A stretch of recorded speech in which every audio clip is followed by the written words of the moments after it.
Le truc d'entrepreneur, c'est un truc perso. Je trouve pas que je sois un très bon entrepreneur. Je suis pas le type super habile qui a une idée moyenne et va faire un succès. La boîte marche pas. Je sors des trucs, ça marche pas, j'en fais un autre, ça marche pas. Je suis au bord de la faillite, je suis obligé de virer les mecs. Et puis, pof, t'as une idée, tu sais que cette idée, elle est juste. Le moment où ils disent, bon, maintenant on arrête, c'est fini, il faut vendre la boîte et tout ça. À ce moment, j'avais le bon truc. Je dis non, je vends pas la boîte.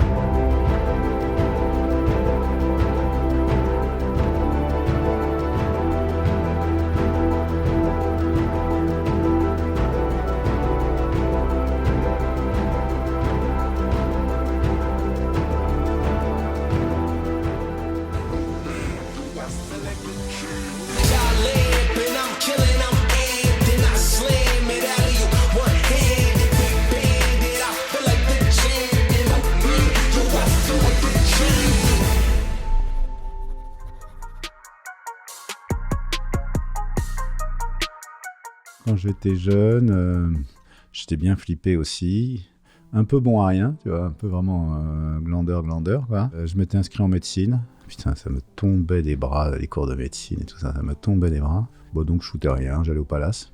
C'était le truc du coin. Et quand j'étais au lycée, je faisais le journal du lycée, tout ça. Au Palace, je tombe sur un mec, mais vraiment, des fois dans la vie, t'as de la chance, quoi. Donc je tombe sur un type vraiment fantastique qui s'appelait Jean-François Bizot et qui faisait le journal actuel. Et donc, je dis, Jean-François Bizot, je vais te faire un article. Et je tombe sur un type génial qui travaillait seul dans un grand loft bordélique. Et figure-toi que ce type, c'était Roland Moreno et qui venait de déposer les brevets de la carte à puce. Et qui m'a dit, ah, mais t'es journaliste et tout ça. Mais moi, j'étais coursier à l'Express, tu vois, mais ça m'a pas, la presse, ça m'a pas intéressé. Et puis maintenant, j'invente des trucs. Et puis, le dernier truc que je suis en train d'inventer, oui, c'est la carte à puce. Je suis en train de réinventer l'argent, etc., etc. Et alors, moi, j'étais nul comme journaliste. Tout ça me faisait flipper. Et je lui dis, mais Roland, mais comment on apprend l'informatique? Bon, c'est trop simple. Tu regardes dans les bouquins. Et puis, il y a ces nouveaux trucs qui viennent de sortir. Là, attends, j'ai ça sur le bout de la langue. Pomme, poire, Apple. Là. Voilà, tu achètes un ordinateur Apple et puis... C'en était où là, pour que j'essaye de situer, ils en étaient où, dans quel modèle? Alors, c'était l'Apple II Euro Plus. Donc c'est vraiment le premier modèle commercialisé. L'histoire d'amour immédiate. Love at first sight. Un ordinateur, le code, etc. Bon. Et un jour, je tombe sur quasiment la première start-up. Comment tu définis start-up à l'époque? Qu'est-ce qui fait que tu dis ça, c'est une start-up par rapport à d'autres? Le projet de rupture. Le truc de faire un truc vraiment, un truc dingue, si tu veux. Et donc, je suis tombé dans cette première start-up. J'étais le seul qui n'avait pas de diplôme d'ingénieur, mais comme le patron, c'était un original. Et puis là, si c'est la chance que je me suis révélé à moi-même. Je trouve pas que je sois un très bon entrepreneur, tu vois, c'est-à-dire que je suis pas le type super habile qui a une idée moyenne et qui, par un plan de marketing extraordinaire, va faire un succès, tu vois. Moi, je suis hyper laborieux. C'est quoi un bon entrepreneur, du coup? Je trouve que Elon Musk, quand même, c'est spectaculaire, quoi. Quand dans ma boîte, le premier truc vraiment bien qu'on ait inventé, c'est les téléphones Bluetooth à reconnaissance vocale pour les bagnoles. Et donc, lui, il avait les Tesla, donc il avait besoin d'un système Bluetooth, donc c'est nous qui l'avons fait. Et donc, je l'ai rencontré plusieurs fois et tout ça. Je peux dire, le mec est vraiment cool. Hein. Lui, il s'y connaît vachement bien en mécanique, et donc il a fait des espèces de montage avec des fourchettes et parce qu'après, il est venu bouffer à la maison. Donc, avec des fourchettes et des couteaux, des trucs en équilibre, super joli, ouais. Parce que tu sais que même lui, il se considère pas comme un entrepreneur. Hein. Il dit lui-même qu'il est plus un technicien, un ingénieur que... Ouais. Moi aussi d'ailleurs. Tu vois, ce que je te disais, je me considère pas du tout comme un bon entrepreneur. Donc là, il y a clairement une passion sur la technologie et le code. Ouais. Comment t'en arrives à créer Parrot? C'est quoi le truc qui te fait dire, allez, j'y vais C'est ta première boîte, Parrot, ou pas? C'est ma 20e, ou je sais pas, mais par désespoir. C'est uniquement par désespoir, si tu veux. Tu peux nous partager une ou deux boîtes que tu as créées avant? Je bosse dans cette startup. Je deviens vraiment le lead développeur. J'écris tout l'operating system, orienté objet. Vraiment, j'apprends vraiment à coder à très bon niveau. Et puis, la boîte consomme son capital, comme toutes les startups. Et puis, elle n'arrive pas à vendre le truc. Donc, moi, je vais voir les financiers avec le directeur technique. Je dis, mais filez-nous le code qu'on a écrit. On va le vendre, on va le licencier. Donc, ils n'avaient rien à perdre. Donc, ça, c'est ma première boîte. Je ne m'entends pas avec le mec. Donc, je dis, je vais faire du soft à la demande et tout ça. Donc, c'est ma deuxième boîte. Donc, je fais du service. Donc, j'ai ma boîte de soft. J'ai un pote qui est dessinateur de bande dessinée. Vraiment un mec sensationnel.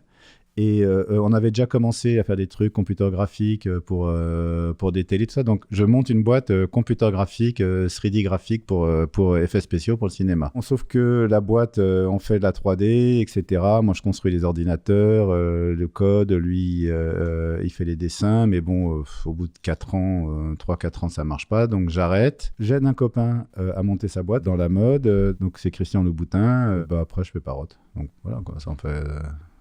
On fait 5-6, quoi. Ça a mis combien de temps avant, on va dire, le premier succès majeur? Alors, c'est une galère monstrueuse, une galère de galère. Donc, je voulais faire, à cette époque-là, on est en 94, un agenda électronique, mais sans clavier, parce que c'était tout merdique, les petits trucs Casio et Sharp, si tu veux, tout à la voix. Hyper simple, hyper couillon, avec une petite reconnaissance vocale, toute simple. Sachant qu'à l'époque, on n'en est pas du tout à ce que peut faire la reconnaissance vocale. Pas du tout. On en est encore à la reconnaissance du premier type, monolocuteur. Mais bon, moi, je me tape tous les bouquins et on fait un truc qui marche bien, vraiment qui marche bien. Et donc, je le fais fabriquer. Et puis, je vais voir les mecs de la Fnac, je le vends, puis le truc, ça se vend pas du tout, c'est la catastrophe. Bien sûr, je savais pas, je connaissais rien au marketing, etc., etc. Ce qu'il y a, si tu veux, si je te raconte toute l'histoire, c'est que mon capital risqueur, moi, je fais premier tour, deuxième tour, troisième tour. Je veux dire, la boîte marche pas, donc il faut que je rame, il faut que je trouve des financements, etc., etc. Et puis, tu vois, ils se donnent 6-7 ans pour que ça marche.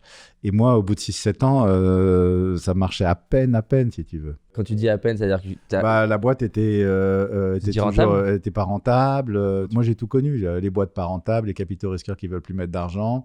Le moment où ils disent, bon, maintenant, on arrête, c'est fini, il faut vendre la boîte et tout ça. À ce moment, j'avais le bon truc. Je dis non, je vends pas la boîte. Donc, je fais le truc avec, puis contre les capitaux risqueurs. À ce moment-là, la boîte a cartonné. 6 ans pour plein de gens, aujourd'hui, encore plus, c'est une éternité. C'est une éternité. Et toi, tu le vis comment à l'intérieur tu fais des tests, tu fais des expériences, tu sors des trucs Je sors des trucs, ça marche pas, j'en fais un autre, ça marche pas, je suis au bord de la faillite, je suis obligé de virer les mecs. C'est ça qui m'intéresse de comprendre, c'est que est-ce que ça te préoccupe, est-ce que tu es en mode on va y arriver, c'est comment dans ta tête à ce moment-là? Je suis préoccupé à mort, je suis pas défaitiste, je sais pas trop comment te dire, c'est-à-dire que pour moi c'est normal que ce soit dur. Juste pour que j'arrive moi et ceux qui nous écoutent à resituer, c'est à quel moment? Parce que moi j'ai découvert Parrot avec le casque. Ah voilà, attends. Donc le Parrot, c'est une boîte qui veut faire des produits d'électronique en public et ça marche pas bien. Sauf qu'un jour, par coup de chance, donc je voulais faire un bidule à reconnaissance vocale. Par coup de chance, on est en 1996 ou par là, je rencontre un des business développeurs de Ericsson. À ce moment-là, il faisait les premiers téléphones GSM de Watt. Et je lui montre mon truc et il me dit on pourrait mettre la reconnaissance vocale que vous faites dans les systèmes de téléphone qu'on fait de bagnole. Bon, j'ai un premier contrat et donc je me dis bah oui, c'est les télécoms qu'il faut faire, c'est pas des gadgets. Et donc un jour, j'apprends par le plus grand des hasards que Ericsson, ils sont en train de faire Bluetooth. Et je me dis, bah, bien sûr, il faut prendre Bluetooth, il faut prendre la reconnaissance vocale et avec ça, on va faire un truc vraiment qui va cartonner. Donc tout ça, ça met des années. Hein. Donc je fais le premier téléphone Bluetooth à reconnaissance vocale et figure-toi que je le lance le 11 septembre 2001 au salon de l'auto en Allemagne, le jour où il y a les tours qui s'écroulent, etc. Et il me reste 4 mois de cash dans la boîte. Donc je me dis, bon, c'est fini, c'est la faillite. Hein. Je veux dire, et toutes les boîtes de télécom à l'époque ferment, tout ce qui n'est pas core business. Donc Nokia, Motorola à l'époque et Ericsson ferment toutes les activités pas core business. Et donc j'étais devenu le seul mec qui avait fait un téléphone de voiture avec le code, le traitement de signal, l'acoustique, la reconnaissance vocale, la stack Bluetooth, enfin du gros boulot hein, au monde. Et donc, en 6 mois, la boîte est devenue profitable et elle a fait 100% de croissance pendant 5 ans. À ce moment-là, la boîte, elle est valorisée combien? Juste pour avoir, j'essaie de... Pas beaucoup, parce qu'on est encore en 2000, tu vois, donc il y a 20 ans à peu près. Donc, elle est valorisée, je ne me rappelle pas, mais disons 200 millions ou 150 millions. Bah, c'est quand même cool, si tu veux, tu vois. Et donc, on rentre en bourse, à peu près, c'est ça les montants. Et donc, elle fait un gros succès. Les téléphones Bluetooth, Je l'ai fait des trucs que tu peux acheter à la Fnac, mais aussi je fais toute la techno et je la vends à Mercedes, à Audi, à je sais pas quoi, à Volkswagen, tout ça. J'en fabrique 50 millions quand même, hein, en Chine, etc. Et à Elon, puisque quand il faisait sa voiture, il avait besoin d'un truc Bluetooth. Et à partir de ce moment-là, je me dis, ouais, mais de toute façon, dans les télécoms, comme ailleurs, rien ne dure longtemps. Donc, il faut que je trouve des nouveaux trucs. Et là, si tu veux, je suis parti dans pas mal de directions. J'ai fait le casque. Moi, le produit que je préfère, c'est des enceintes Bluetooth qui s'appelaient le Zigmu. Vraiment, c'est le produit, disons, de tout ce que j'ai fait, le plus élégant. Tiens, d'ailleurs, juste une parenthèse, parce que là, c'est ma curiosité personnelle. Ça fait quoi quand tu as imaginé quelque chose et que tu le vois dans tous les magasins C'est fini, t'en fous. C'est fini. C'est fini. C'est quoi ton kiff? Il est à quel moment ton kiff, toi? Souvent. On est souvent en haut, tu vois, souvent en haut, parce qu'il y a des moments où tu fais le truc et puis, pof, tu as une idée et tu sais que, pof, cette idée, elle est juste. Elle tombe au bon endroit, elle permet vraiment de débloquer un problème, etc. Là, vraiment, Tu kiffes. Tu kiffes. En règle générale, tout le monde est contre moi. C'est-à-dire que j'explique ça aux ingénieurs, on va faire comme ça, tout ça, et ils ne comprennent pas. Et c'est très difficile pour eux d'admettre des idées qui ne soient pas standards. Donc, dès que j'ai le kiff, après, j'ai une grande difficulté à faire admettre et à expliquer. Et toujours, ça ne se passe jamais bien. Ça se passe toujours par des voies détournées. Personne, par exemple, chez Parrot, voulait faire des drones. Personne voulait faire des drones. Tout le monde se disait, bon, c'est bien, il a réussi dans les téléphones, mais là, il a fondu un câble, si tu veux. Et dans les drones, on a inventé 2-3 trucs comme ça, vraiment originaux, en particulier moi, et chaque fois, ça a été très dur de le faire admettre. Donc, dès que j'ai le kiff, si tu veux, j'ai le contre-kiff tout de suite, il faut que je lutte pour que le truc aboutisse, et puis je me trompe aussi de temps en temps, mais en règle générale, je suis un grand pourvoyeur d'idées. Donc ça, c'est des kiffs. Après, il y a des moments de désespoir quand même, c'est-à-dire que c'est beaucoup, beaucoup plus dur à faire qu'on ne croit. C'est cette partie-là que tu adores le plus dans ce que tu fais, cette côté... Non, c'est les drones. C'est quoi ta mission dans la boîte aujourd'hui? En fait, donc ma mission, c'est que la boîte vive. Mon job principal, le truc, c'est la conception des produits. Donc par exemple, quand on voit un nouveau produit Parrot qui arrive, il y a des grandes chances que ça vienne de... Il y a du monde, si tu veux, mais il y a beaucoup du mien, quoi. C'est ça mon métier, si tu veux. C'est ça que je sais faire. Petite parenthèse, que ça m'intéresse vraiment de comprendre à ces échelles-là qui, moi, me dépassent clairement. J'adore les drones. Moi, tu vois bien aussi, j'adore la vidéo et tout ça. Le monde, il va super vite. Ça change tout le temps. Comment vous faites pour essayer de sentir? C'est naturel. C'est parce que je fais ça depuis que j'ai 20 ans. Donc, pour faire un drone, c'est 2 ans de travail et il faut à peu près 200 personnes qui travaillent dessus. Et moi, j'interdis qu'on écrive des spécifications. C'est-à-dire, le mec, il dit, on va écrire ça, et ça, puis on va le faire. Ça, t'es sûr que tu vas droit à la catastrophe. Tu sais ce que tu veux, mais tu sais pas exactement comment le faire. Un drone succède à un drone qui succède à un drone. Donc, j'apprends de ce que je fais et puis je me dis, tiens, il faudrait faire ça. Donc, c'est comme ça que le projet se formalise. Le premier drone, pourquoi j'ai fait un premier drone? Parce que je me disais, avec les téléphones portables, il va falloir, il y a l'opportunité de faire un truc intermédiaire entre le jouet et le jeu vidéo. Donc, je vais faire un truc en utilisant les caméras, les accéléromètres, la technologie comme super évoluée du téléphone. Je faisais des télécoms pour faire le jouet complètement dingue dont tout le monde a rêvé, c'est-à-dire un machin qui vole tout seul. Tu vois, c'est-à-dire que moi, mon idée, c'était vraiment de faire un jouet, un truc merveilleux, tu vois. Qui émerveille. Qui émerveille, voilà, uniquement. Tu as eu plein de hauts, plein de bas. Quand tu es en haut, quand tu es tout en haut, qu'est-ce que tu te disais? Quand tout le monde te dit, putain, Parrot, le cours, il est en train d'exploser. Eh ben, je n'aime pas cette situation. Je trouve que, en ce qui me concerne, que là où je fais le plus de conneries, c'est quand tout va bien. C'est une faiblesse, mais tu es quand même pris par l'assurance, le succès, tu crois que tu as raison, tu te fies à ta bonne étoile. Tu as un exemple d'erreur, entre guillemets, que tu as faite, enfin que vous avez fait, dans cette phase que tu as faite dans cette phase de croissance, de réussite? Quand la boîte a commencé à bien marcher, j'ai pensé que j'arriverais à répliquer le succès facilement, si tu veux, que j'arriverais à faire autant de succès que j'entreprendrais de trucs. Et donc, j'ai fait trop de choses en même temps. Tu parles trop de produits en même temps? Trop de produits en même temps. Et sincèrement, la boîte aurait dû exploser en vol si je m'étais pas bien rattrapé. Pourquoi tu continues quand c'est dur comme ça? Parce qu'il y a des gens qui pourraient se dire, mais j'abandonne. Non, parce que je sais pas faire autrement. Comment tu vis justement parce qu'à l'échelle de Parrot, que ce soit quand ça croît ou quand ça décroît, tu as des médias qui en parlent, tu as des gens qui en parlent, tu as des spécialistes qui en parlent. Comment tu vis ce bruit? Négativement. Je veux dire, en ce moment, la boîte va mal, tu vois, donc personne s'y intéresse. Et ça me permet de bien me concentrer. Ouais, bah toi, mais c'est parce que c'est à titre, tu vois, c'est justement, c'est le côté, c'est personnel, tu vois, c'est parce que c'est un feeling, etc. Donc, personne s'y intéresse dans le monde boursier. Et sincèrement, pour l'entrepreneur, c'est plutôt cool.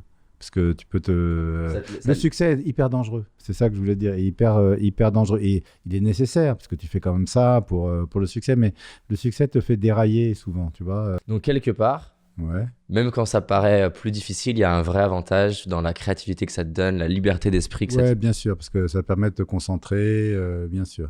Mais malgré tout, j'ai monté la boîte maintenant il y a 25 ans, si tu veux. Elle est encore une start-up, c'est-à-dire qu'il y a eu des très bonnes années. Mais là, elle est quand même en risque mortel, tu vois. Même s'il y a 500 d'employés, même si ça fait un chiffre d'affaires qui est quand même correct, si tu veux, elle est en risque. La concurrence est extrêmement dure. Malheureusement, toutes les idées sont partagées, tu vois. Donc, je fais avec ce qu'il y a. Ça ne me dérange pas.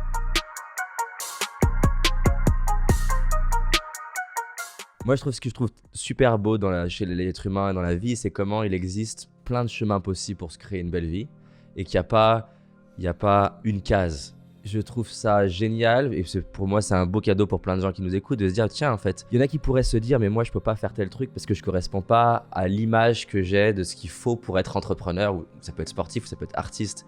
Comment tu as construit autour de ta personnalité? Déjà, si tu veux, j'essaye d'avoir une personnalité et de l'affirmer. Et donc, effectivement, ma personnalité et mon entreprise, c'est connexe. Je n'essaie pas, par exemple, d'être différent dans la boîte que je suis là avec toi. Tu vois, y a des mecs qui prennent toute la vie du bon côté et puis qui cartonnent. Toi, tu penses que ça t'aide de plutôt voir les choses dans l'autre sens, du coup? Ouais, bien sûr. Comment ça t'aide?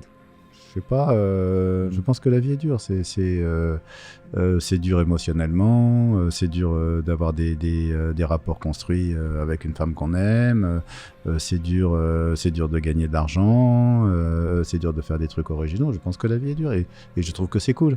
Est-ce que tu penses que c'est une bonne idée justement de rester soi-même? Tu peux pas faire autrement que d'essayer d'être toi-même.